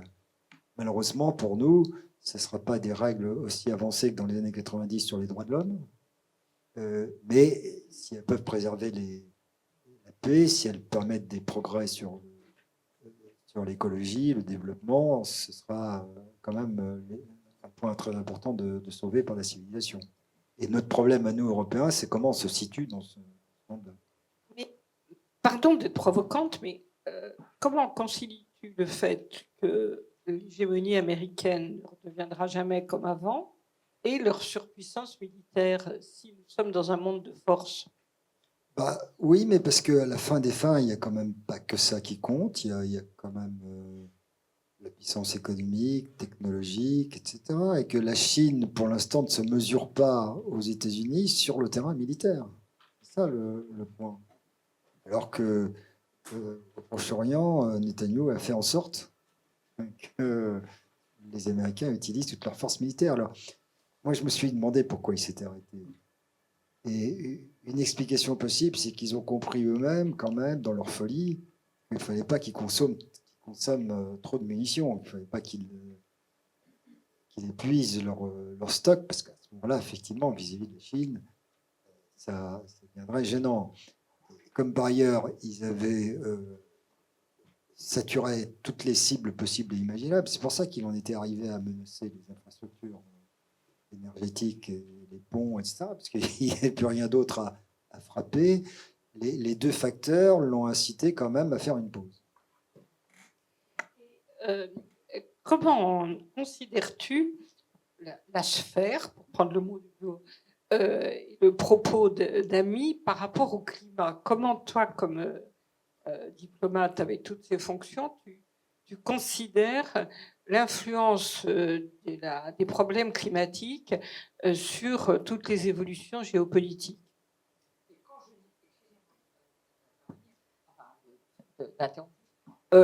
Pour moi, justement, la mutation climatique, c'est pas que le climat aujourd'hui, c'est l'ensemble des questions. Non, mais c'est important de voir ça. C'est-à-dire que il y a les questions de la protection des océans, des pollutions, des plastiques, des fausses solutions. On veut à la fois protéger des forêts, mais exploiter de façon forte les arbres de ces forêts en les remplaçant par du cactus. Toutes ces fausses solutions qui aggravent d'un côté ou de l'autre les problèmes, c'est ça la crise environnementale. Non, mais Annie a tout à fait raison. Comment tu considères la crise de la biosphère par rapport, disons, pour employer les grands mots, par rapport à, comment dirais-je, au désordre diplomatique du monde? Au fond, moi je suis un homme de l'ancien monde. Et je pense que sans les États-Unis, on n'y arrivera pas, quoi. Et en fait, en 2015, l'accord de Paris, entre parenthèses, souvent quand on demande aux Français quel est le dernier grand succès français diplomatique, ils vous disent 2003, le discours de Villepin à New York. C'est possible, mais enfin, ça n'a rien arrêté quand même. Tandis que je trouve que 2015, c'est un autre grand succès diplomatique, qui là été un succès positif, où le rapport des forces, parce que la diplomatie est un rapport des forces, il a été établi par Obama et Xi. Je l'ai dit à lui. C'est quand même ça, la géopolitique. Et nous, on a été très bons comme assembleurs, comme cristallisateurs, comme, etc., pour réunir un consensus. Mais c'était au départ l'accord sino-américain. Je pense qu'un accord de ce type, il peut se reproduire à l'avenir, mais en même temps, il y aura les forces. Si les États du Golfe sortent de la crise qu'ils traversent, parce que quand même leur modèle, là, on a pris un sacré coup, ils continueront, enfin les pétroliers continueront à faire valoir leur point de vue, bien sûr. Mais ça ne pourra pas durer éternellement. En fait, je suis plutôt optimiste. Là aussi, quand même, il faut voir que Trump, il est quand même incroyable, parce que cette passion pour le pétrole, c'est quand même un phénomène typiquement, enfin, exclusivement chez lui, Trump. Et vous savez, le général Mattis, quand il était son conseiller militaire, racontait sur la Syrie, Trump s'était engagé auprès d'Erdogan à retirer ses forces du nord-est syrien. Et finalement, Trump a quand même laissé un minimum de force. On demande à Mattis, mais comment vous avez fait pour le retourner? Et puis Mattis a répondu, je lui ai dit qu'il y avait du pétrole. D'où le Groenland, ça existe, ça explique aussi cela. Le nucléaire dans tout ça, le nucléaire, je sais pas, on en parle ou... Le nucléaire militaire, moi c'est ça ma partie. Là quand même, ce qui est en train de se passer, c'est qu'avec cet excellent monsieur Poutine, il y a une espèce de mutation de la dissuasion à la coercition. Il a essayé d'utiliser le nucléaire pour faire peur. Il a en partie réussi, parce que c'est... Ah non, mais c'est plus que ça.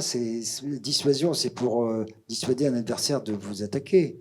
Là, la coercition, c'est d'utiliser la menace nucléaire pour convaincre l'adversaire d'avoir tel et tel comportement. Et c'est en partie pour ça que les Américains ont été si mous à soutenir les Ukrainiens au départ. On avait peur des menaces nucléaires de Poutine. Ça, c'est quand même une première tendance très inquiétante. La deuxième tendance, c'est que avec les folies de Trump, c'est vrai que beaucoup de gens se disent, les Coréens du Sud, mais même les Allemands, ou les Polonais, à partir du moment où on ne peut plus compter sur les Américains, pourquoi est-ce qu'on n'aurait pas nous-mêmes la bombe nucléaire? Et après tout, je suis allé souvent en Iran et ils disaient, mais pourquoi Israël et le Pakistan et pas nous? Et donc, la prolifération avait été stoppée pendant des décennies, de façon un peu miraculeuse. Effectivement, le deuxième tendance actuelle, c'est que ça va être plus difficile à juguler. Pardonnez-moi, mais ça, c'est quand même une rupture par rapport à... Voilà. Si tu es d'accord, Ami, on va prendre peut-être une série de questions. Et je te redonnerai la parole. Si tu es d'accord? Voilà. Et ensuite, on a encore un peu de temps. Alors. Donc, je vous remercie beaucoup de vos exposés qui m'ont beaucoup éclairé. Je vais vous demander, est-ce que vous ne pensez pas que l'histoire de la dénatalité de la Chine, qui est énorme, et de l'Europe, qui va forcément avoir des conséquences économiques, est-ce que vous ne pensez pas que ça peut changer un peu la donne? Par exemple, l'Inde va passer devant la Chine. Pas tout de suite, dans 50 ans, peut-être même un peu avant. Mais moi, je pense que ça peut changer la donne. Qu'est-ce que vous en pensez? Bonsoir, merci de prendre ma question. Donc, moi, je suis de la société civile et je travaille dans une entreprise privée dans le domaine de l'environnement. Et ma question, en fait, c'était par rapport à ce que vous disiez, madame, il y a effectivement deux piliers sur le changement climatique. Il y a le pilier on réduit les émissions, donc chacun réduit ses émissions, comme vous l'aviez bien expliqué, et il y a, y compris les entreprises, etc. Et il y a le pilier résilience, où en fait chacun fait face au changement climatique avec les conséquences qu'on connaît et qui s'expriment partout dans le monde, à savoir des méga-feux, des inondations, enfin voilà, d'une certaine façon des catastrophes naturelles. Mais qui sont présentes dans tous les pays, que ce soit des démocraties ou que ce soit des dictatures, en fait. Enfin, excusez-moi de le dire très simplement, je suis désolée. Voilà. Et du coup, ma question, c'était par rapport à cette seconde... je revenais sur votre question, madame, que vous disiez, est-ce qu'il y a un lien entre les deux et comment est-ce qu'on fait le lien et est-ce qu'on fait le lien? Et ma question, c'était vers monsieur, sur la partie diplomatique, parce qu'en fait... il n'y a pas besoin d'être une démocratie pour que des peuples ressentent les conséquences du changement climatique. C'est-à-dire que quand leur maison est inondée, etc., finalement, il y a une rage, une incompréhension, un dénuement qui s'exprime, quel que soit le régime politique. Et comment est-ce que nous, l'Europe, démocratie, qui donnons du poids à la parole personnelle, est-ce qu'on arrive à aider des gens dans des régimes totalitaires ou moins démocratiques que les autres à donner la parole au peuple pour des événements qui sont quand même impactants au titre de la résilience au changement climatique? Merci. On va prendre ensuite les deux autres questions. Vous avez d'autant plus raison, madame, que quand je t'écoutais par rapport à la Chine, il ne faut pas oublier que si la Chine a pris ce tournant écologique, c'est parce qu'elle avait, à un moment donné, je parle sous ton contrôle, et le tien, peur de révolte par rapport aux maladies et la santé en particulier des enfants, surtout après l'enfant unique, etc., à cause de trop grosses pollutions dues au charbon et tout ça. Donc ça a été aussi très important. Et la question de madame te permet de parler de l'aspect démocratique dans ton livre avant qu'on traite l'aspect démographique. C'est-à-dire que je crois que la question démocratique, il me semble, enfin, en tout cas dans notre livre, on essaye de l'apprendre par rapport à l'Europe. Parce qu'on n'a pas voulu faire un livre qui soit en l'air et où on allait parler pour le monde entier. On est des auteurs. Lui, mon co-auteur, vit en Allemagne, il est allemand, d'origine turque, mais il est allemand. Et moi, je suis en France.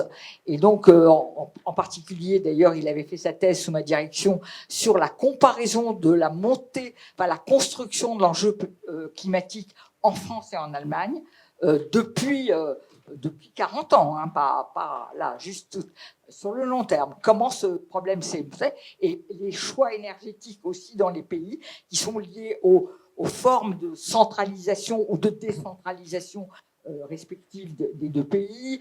Pourquoi le fait que l'Allemagne soit un pays décentralisé, y a par exemple les renouvelables ont été plus acceptés et puis d'ailleurs ils s'insèrent autrement dans le réseau, bon, le lien au nucléaire, etc., etc.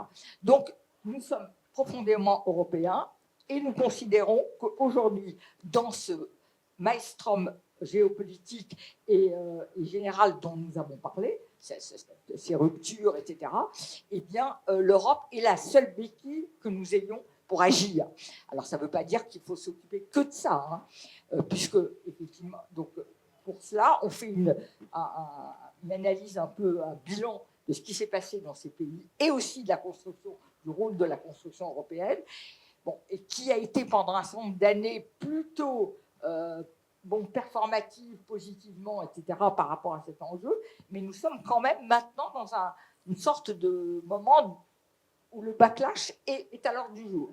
Et on essaye de l'analyser, de souligner l'importance de lutter contre cela, mais aussi, on comprend très bien, parce que c'est quelque chose qu'on ne peut pas ignorer, qu'il y a ce que Michel Duclos a bien dressé comme tableau, c'est-à-dire les forces géopolitiques de l'armement, des guerres, etc. Et on dit, bah oui, on ne peut pas, nous, l'Europe, dire on a besoin de rien, il ne faut rien investir dans l'armement, etc. Donc, on tient compte de cela, on accepte cela, et on dit il faut que l'Europe devienne une force géopolitique autonome. Donc, en particulier, la façon dont le Conseil européen fonctionne, dont les décisions sont prises. Évidemment, maintenant, on se réjouit de ce qui s'est passé en Hongrie hier, mais il est certain que quand l'Europe est suspendue au fait à la règle du consensus total, etc., on voit bien qu'il y a des réformes à mettre en avant et on essaye un peu d'aborder ce problème et d'insister. Donc ça, c'est la question Europe et démocratie. Mais je crois que c'est très important aussi de voir que l'Europe n'est pas sous un parapluie toute seule dans le monde. Et qu'elle a vraiment, et là je dois dire que nous avons cité plusieurs fois des rapports que vous avez écrits, monsieur, pour l'Institut Montaigne, etc., sur la façon dont l'Europe devait articuler aussi sa perspective d'avenir avec ce qu'on appelle le Sud global et les erreurs que nous considérons importantes qu'elle a faites au cours des dernières années, puisque finalement, par exemple, en Afrique, on sait bien que c'est principalement depuis quelques années la Russie et la Chine qui se sont massivement implantés dans ce continent, profitant d'une certaine désertion des puissances historiquement colonisatrices, dans l'Europe évidemment, et aussi des États-Unis ou l'Angleterre, enfin bon, et que cette nouvelle intrusion, je dirais, de ces deux puissances en Afrique n'est pas forcément pour le bien et le développement de l'Afrique, mais avant tout aussi pour l'exploitation des ressources, le retour vers les puissances colonisatrices. On l'a bien vu quand on a parlé de la fameuse truc de, je ne sais plus le nom. Je vais vous encourager à avoir des réponses courtes et des questions courtes. Donc il nous reste 18 minutes. Voilà. La démographie. Démographie, j'ai jamais réussi à me faire une idée vraiment précise, parce que il me semble que c'est vrai que les sociétés jeunes et à démographie nombreuse sont plus dynamiques et plus agressives. la France napoléonienne, c'était une France qui démographiquement dominait entièrement l'Europe. Et c'est vrai que donc si la Chine, etc., décroissent, il devra être moins vigoureux.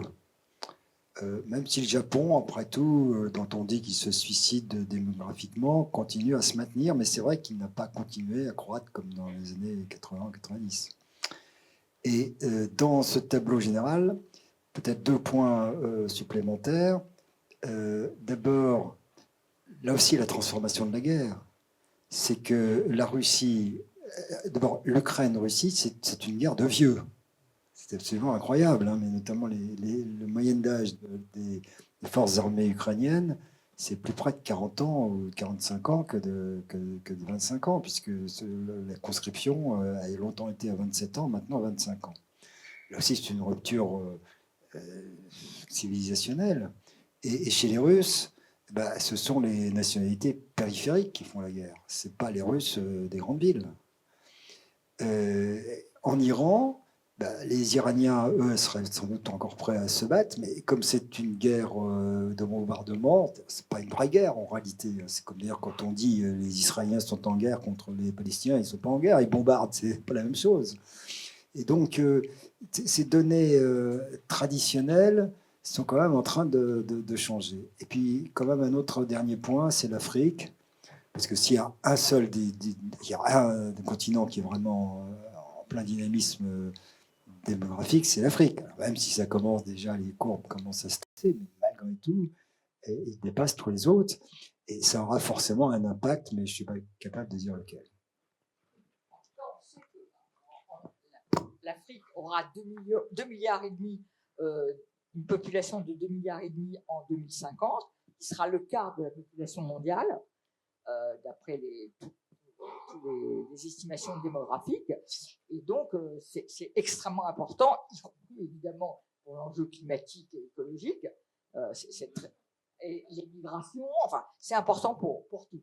Donc, il est décisif aujourd'hui qu'un continent comme l'Europe intègre ces données et réfléchit à des politiques en direction de ce continent. Oui, bonsoir. Merci pour ces exposés. Moi, je suis prospectiviste et je travaille plutôt dans le long terme. Je me demande si nous ne ratons pas, comme on l'a raté il y a 20 ou 30 ans la Chine, si nous ne ratons pas 2 ruptures fondamentales à venir dans les 25 à 30 prochaines années. Première rupture, c'est l'émergence de l'Inde. On a vraiment tendance aujourd'hui à sous-estimer la puissance que va avoir l'Inde dans les 25 ans qui viennent. Non seulement c'est un pays jeune, mais c'est un très gros pays qui a déjà dépassé la Chine en population et avec un dynamisme absolument extraordinaire. La deuxième rupture que Bettina a mentionnée très très rapidement un tout petit peu sur la Chine, c'est en fait la santé publique, voire la survie de certaines populations. Est-ce qu'on n'est pas en train de se préparer des énormes problèmes de santé publique à travers les pollutions diverses que nous avons, à travers les réchauffements climatiques, à travers tout ce que vous voulez, qui vont effectivement bouleverser profondément la structure démographique d'un certain nombre de pays, les structures démocratiques d'un certain nombre de pays. N'oublions pas que le Japon a eu un vrai changement écologique à partir des scandales de Minamata. Il a fallu 15 ans pour que la justice se prononce sur le scandale de Minamata, mais ça a fait un changement fondamental dans les politiques japonaises. Des Minamata, on va en avoir des tonnes. Donc, est-ce qu'on n'a pas là 2 ruptures qu'on n'a pas suffisamment travaillées aujourd'hui? Et une dernière question brève, il nous restera. Bonjour, merci beaucoup pour les interventions très éclairantes. Je m'appelle Andrés León, je suis chercheur au CNRS en mécanique de la rupture mathématique. Alors, une question pour tracer un parallèle entre ces interventions. Les questions auxquelles nous faisons face sont des problèmes à l'échelle planétaire. Donc, j'étais très content d'entendre que vous évoquiez des problèmes de gouvernance et des questions de prise de décision. Quelle est, à votre avis, la place de la société civile face à ces questions? Est-ce que vous pensez, ou est-ce que vous imaginez qu'un scénario où des cercles d'influence soient aussi petits qu'ils restent à manipuler de personnes à prendre des décisions qui ont un impact sur toute la planète. Et puis de la société civile. Merci. Et donc des réponses brèves. Je disais que j'ai l'outrecuidance de penser, peut-être c'est prétentieux de ma part, mais que si on veut penser les ruptures à l'échelle dans les 20 ans, 30 ans ou 50 ans à venir, on ne peut pas ne pas penser à cette question que nous avons mise sous le terme mutation climatique. Peut-être qu'il fallait l'appeler mutation écologique, mutation, parce qu'il s'agit de notre transformation des rapports de l'humanité, des hommes, finalement, à la planète et ses ressources et l'utilisation, etc. Parce que le problème de la santé, il est complètement là-dedans. Vous êtes d'accord? C'est le problème, je ne dirais pas, oui, des virus, en fait, de tout ce qui est l'organisation de la biosphère, exactement. Donc, la santé est complètement là-dedans, même si c'est pas le premier sujet que nous, aujourd'hui, nous avons utilisé. Mais vous avez raison, c'est très important et ça va venir. Si on veut parler, par exemple, de l'Inde, bien sûr, l'Inde a une démographie qui est plus grande que celle de la Chine aujourd'hui. Mais l'Inde est particulièrement visée par le problème du changement climatique. Elle est dans une région, déjà ça se sent maintenant, aujourd'hui. C'est-à-dire que voilà, la température est complètement toxique pour les humains, il y a des problèmes énormes, il y a une incapacité aujourd'hui des pouvoirs publics en Inde, etc., de répondre à ce problème. Parce que voilà, on ne peut pas aujourd'hui dans l'état économique de l'Inde organiser la climatisation pour 1,5 milliard de personnes qui sont soumises à des chocs thermiques, à des chocs atmosphériques. Et donc ça va conditionner aussi le développement économique de l'Inde et la façon dont il est concurrentiel ou pas de celui de la Chine. Et on sait par ailleurs, parce qu'on justement on a un peu développé ça dans notre livre, que en particulier aujourd'hui l'Inde, tout ce qu'elle exporte, c'est avec des brevets chinois. Donc, effectivement, elle a un grand commerce, etc., mais elle est complètement dépendante d'un certain nombre de processus d'invention, etc., qui se passent pas chez elle, mais en Chine. Ça, c'est important. Donc, tout n'est pas la population et le fait que 100 millions de personnes, en plus ou en moins, vont tout changer dans les rapports de force. Donc, ça c'est... Je crois que ici, bon, je dirais la vieille école, comme dirait monsieur Duclos, elle ne peut pas parler des questions écologiques, climatiques, etc. Mais elle a tort, parce que c'est ça qui va déterminer dans les dizaines d'années qui viennent les véritables reconfigurations du monde. Parce que même économiquement, on le sait d'ailleurs, on en a discuté beaucoup avec des économistes et on a essayé d'intégrer pas mal de leurs analyses dans notre livre. C'est que tout ce dont je parle, ça cause énormément de dégâts qui coûtent incroyablement cher aux sociétés. Donc, en fait, c'est des problèmes.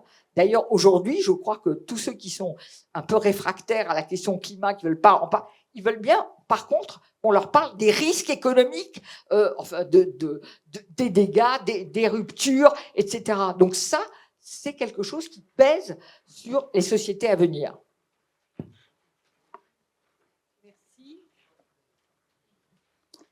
Alors, il y a un mot qui permet de répondre aux deux questions à la fois.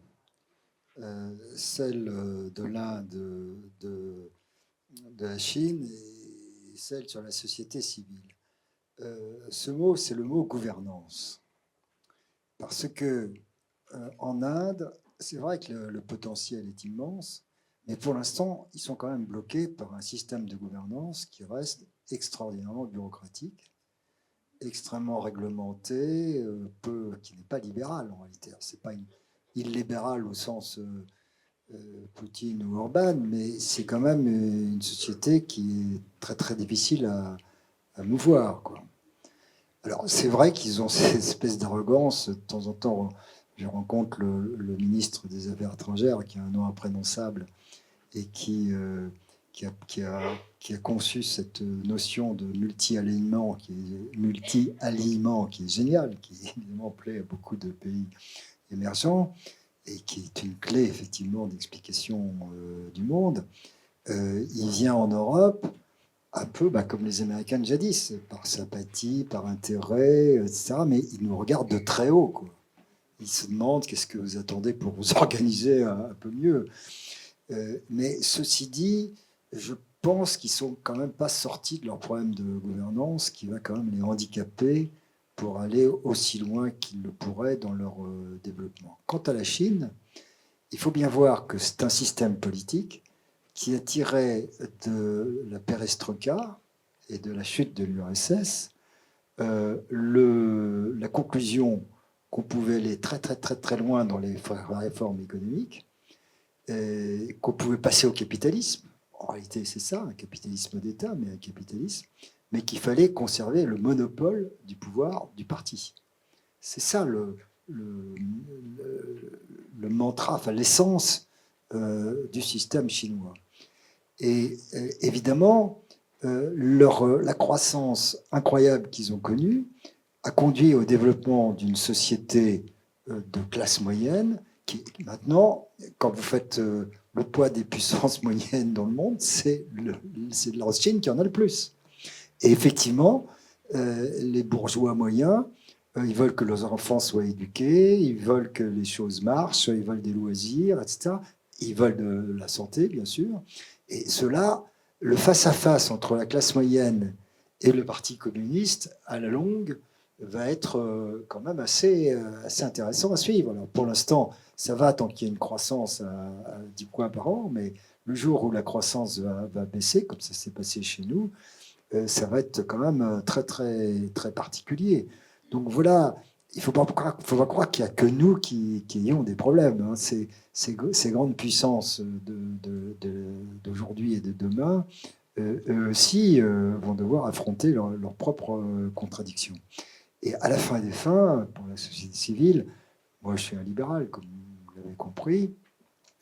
Je crois que d'ailleurs, dans les vraies démocraties, il n'y a pas de société civile. Hein. Dans la République française, il y a le peuple, il y a les citoyens. Et donc les citoyens votent, s'organisent, etc. Il n'y a pas besoin d'organes intermédiaires. Alors c'est mieux qu'il y en ait pour faciliter les choses, qu'il y ait des relais, etc. Mais l'essence... Voilà, oui, mais justement, si la société civile est plus importante aujourd'hui, c'est parce qu'ils votent de moins en moins. Ils votent de moins en moins parce qu'ils ont moins confiance en l'État, etc. C'est un cercle vicieux. Mais à la fin des fins, je pense quand même que le dynamisme des pays repose sur les sociétés. Et donc, mon espoir, c'est que le moment illibéral que nous vivons finira par se refermer. Merci.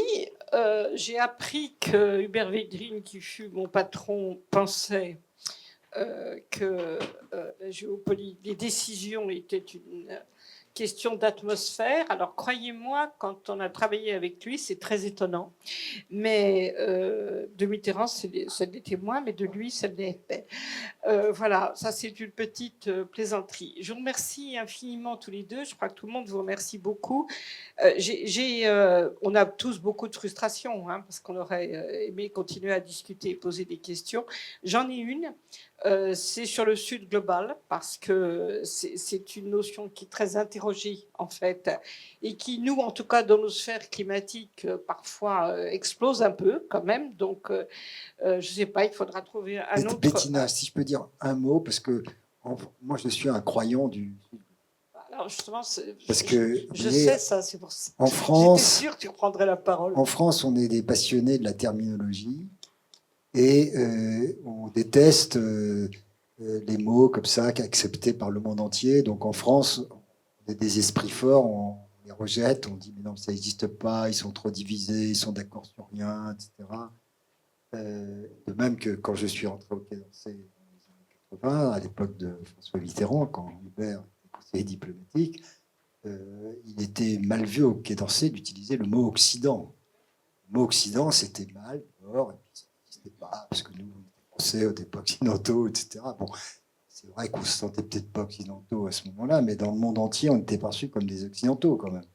Et là, avec le Sud global, il y a le même malentendu. C'est que bien sûr entendu, les pays du Sud global sont en désaccord sur à peu près tout.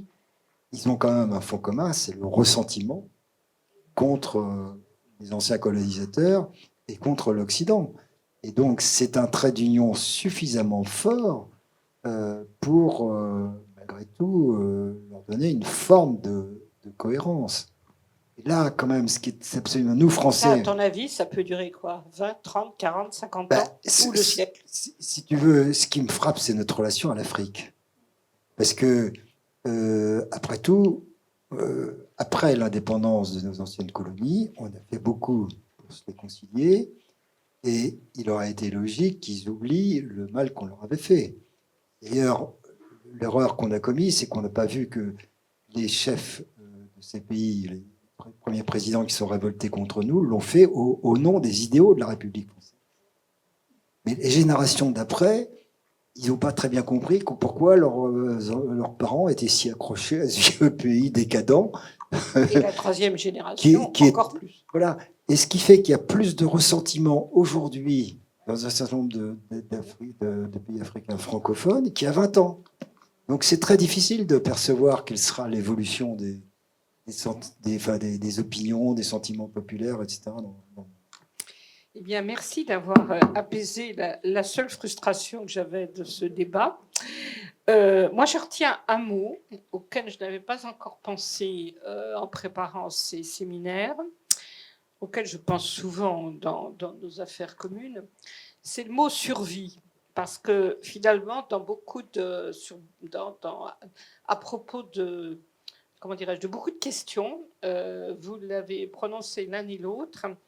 Et est-ce que ça ne serait pas ça, finalement, la grande rupture géopolitique?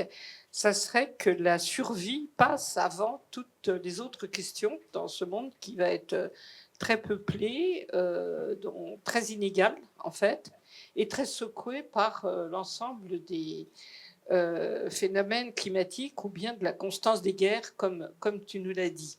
Je ne sais pas si c'est une conclusion très gaie, mais en tout cas, elle est, comment dirais-je, je crois qu'elle reflète un peu la gravité de notre débat. Le prochain séminaire est effectivement le 11 mai et sur l'anthropologie. Ça sera à la fois moins grave et plus grave. Bonne soirée.